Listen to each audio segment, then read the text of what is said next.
Mare? Mare, gising na. May naghahanap sa'yo sa labas.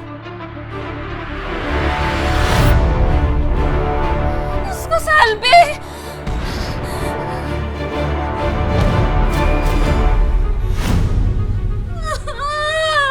Diyos ko, bakit pati bata?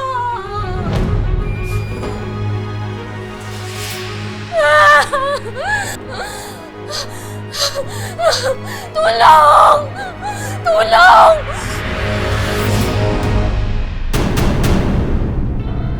Oh, mga sis bestie ha, yung mga gusto pang humabol dyan para sa online paluwagan, pwede pa. At dun sa mga nag-iipon, kagaya ko, para sa pag-aaral ng kanilang anak, humabol na kayo at baka pwede kayong manalo ng 200 pesos na paraffol. At sa mga gusto pang humabol, pwede. O paano, mga sis bestie ha, o mag-e-end muna tayo ng pa-live natin, babalik ako. Ano, nakasingil ka naman. Hindi nga eh. Out of reach eh.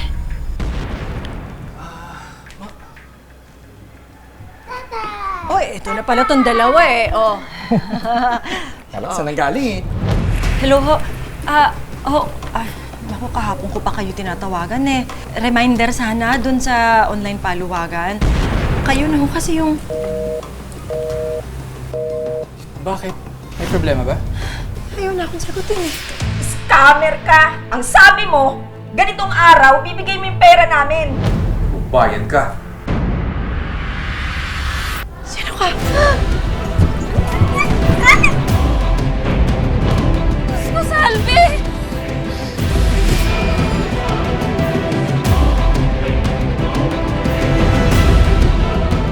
Samahan niyo ako tuklasin ang katotohanan at hanapin ang katanungan sa likod ng kasong ito.